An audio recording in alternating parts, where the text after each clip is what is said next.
नमस्कार मैत्रिणो, मी संगीता किचन रेसिपीमध्ये तुमचं अगदी मनापासून स्वागत आहे.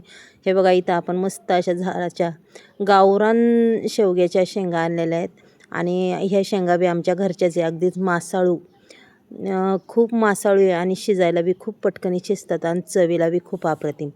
मग मैत्रिणो, आज आपण शेवगा बनवणार आहे, अक्षरशः दह्यातला शेवगा. मग आता ह्या दह्यातला शेवगा कसा बनवायचा, चला पाहूया. इथं मस्त अशा शेंगाच्या बघा साल काढून घेते आणि सालही काय एवढी निघत नाही मैत्रिणीनं. खूप कवळ्या शेंगा आहे आणि खूपच छान, खायला बी अप्रतिम आहे. ह्या घरचा शेवगा असला की कधीही माणूस आणतं ताज्या शेंगान, कधीही करतं. तसा हा आमचा घरचा आहे, पण हा गावरान आहे. खूप चवेला अप्रतिम.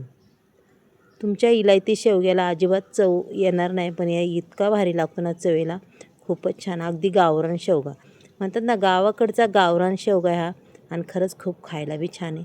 चला मस्त अशा कट करून घेऊया आपण आणि मस्त दही शेवगा, हा दही शेवगा आपण बनवूया. पहा, शेंगा पूर्ण इथं निसून घेतलेल्या आहेत, पाहू शकता. निसून घेऊनही पाण्यात ठेवल्यात बघा लगेच मस्तपैकी. आता त्याला स्वच्छ अशा धुवून घेऊया आपण. आणि हे बघा, आता इथं वाटण काढलं आहे मी. आलं, कांदा, खोबरं, धनं, काळे तीळ आणि जिरं बी घेतलं आहे मैत्रिणीनं. लसूण घेतला आहे. काळे तीळ हे नक्की टाकीत जा याला, शेवग्याच्या भाजीला. काळ्या तिळाशिवाय आपली भाजी अपुरी आहे. पहा, आता हे पूर्ण वाटण मी कच्चं वाटणार आहे, पाहू शकता तुम्ही. पूर्ण वाटण कच्चं तर वाटायचं आहे, पण भाजी बी आपली अगदीच माही माशी होणार आहे, खूप चवदार होणार आहे. मग पहा मैत्रिणी, आता हे वाटण आपण एकदम माही मासं वाटून घेऊया. चला, पूर्ण हे भांड्यात मी वाटण टाकलेलं आहे पहा, आणि अगदीच बारीक असं वाटून घेणार आहे. इकडं गॅसवर मी कढई बी ठेवलेली आहे. कढईमध्ये टाकले जिरी मोहरी, तेलही बघा मस्त तेल तापलेलं आहे. लगेच टॅमॅटोही टाकून दिला आहे. टॅमॅटो टाकले अगदीच आपल्या तेलाचा रंग मैत्रिणो अगदीच बदलला आहे बरं का, पाहू शकता. टॅमॅटो अगदी सॉफ्ट होऊन द्यायचा. पहा, सॉफ्ट म्हणजे आपण नंतर तुम्हाला हा टॅमॅटो दिसणारसुद्धा नाही त्याच्यात मैत्रिणो. टॅमॅटो अगदी छान पद्धतीने परतून घ्यायचा मैत्रिणो मस्तपैकी. आणि त्याच्यानंतर आपल्याला टाकायची थोडीशी हळद, चिमूटभर हळद टाकायची मैत्रिणो. घरची हळदही जास्तही टाकायची नाही, जास्त हळद पडली की आपल्या कालवणाची चव अगदीच बिघडते. त्याच्यानंतर टाकायची बेडगी मिरची पावडर, कांदा लसूण मसाला, सुके मसाले हे सगळे टाकून द्यायचे. पहा, मटण मसाला बी टाकला आहे. मटण मसाल्याने अगदीच मैत्रिणी छान चव येते. आणि थोडीशी धना पावडर, हे बघा, याच्या विराईत आपल्याला दुसरं काहीही टाकायचं नाही आहे. मग पहा, आता इथं टाकायचं आहे जे आपण कच्चं वाटण वाटलं आहे ते आपल्याला टाकून घ्यायचं आहे बरं का. वाटण असं परतायचं आहे की पाणी टाकून परतायचं आहे. मग पहा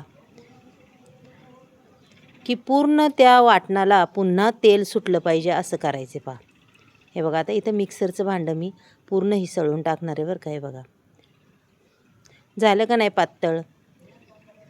आता हे वाटण आपल्याला एवढं परतायचं आहे ना, पूर्ण वाटण शिजलं पाहिजे आणि मस्त त्याचा रंगही झाला पाहिजे आणि त्याला तेलही सुटलं पाहिजे. मग असं वाटण आपल्याला हे परतून घ्यायचं आहे.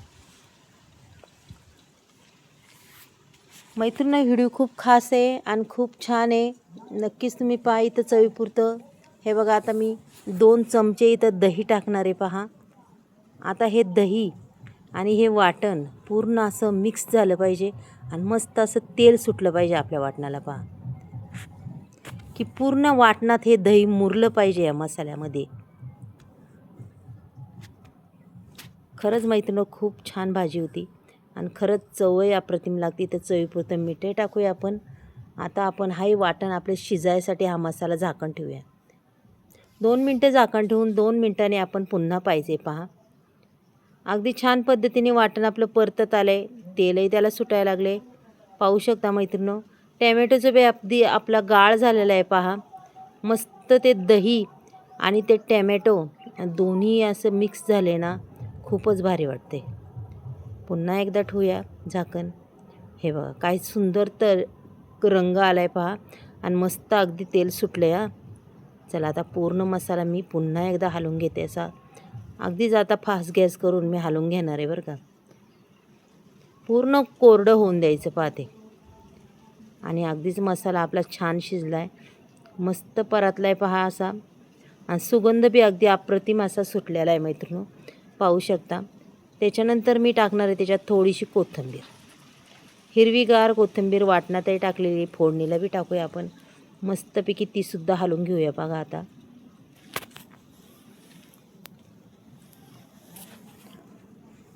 पहा मैत्रिणो, अगदी सुंदर अशी भाजी होणार आहे आपली. आणि ही भाजी झाल्यावर तुम्हाला दाखवणारच आहे. शेंगा आपल्या काय मासाळू आहे तुम्हाला कळणच. मस्तपैकी वाटण झालेलं आहे. चला आता हे शेंगा मस्त धुवून अशा टाकून देऊया. हे बघा,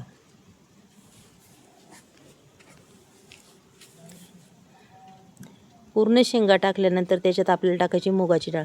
तुम्हाला जर आवडत नसेल मुगाची डाळ, तुम्ही हरभऱ्याची टाकू शकता किंवा मसुराची बी टाकू शकता. पण शक्यतो शेवग्याच्या भाजीला ह्या मुगाची डाळ अगदीच योग्य आहे. आणि खरंच आपली भाजी मिळून येते त्या डाळीमुळं आणि चवदारही खूप लागते. पूर्ण आता हलवून घेतलं आहे. मला इथं फक्त 4 माणसासाठी भाजी बनवायची. चला आता मापाचंच आपण पाणी ओतूया. हे बघा, एवढीच बनवायची ना आपल्याला. बारीक गॅस करून झाकण ठेवायचे. 10 मिनिटांनी पुन्हा पाहायची आपली भाजी झाली आहे काय. मस्त भाजी झालेली आहे मैत्रिणी, पाहू शकता. रंग बी खूप छान आला आहे आणि शेंगा बी अशा मऊसूत शिजल्यात. पाहू शकता.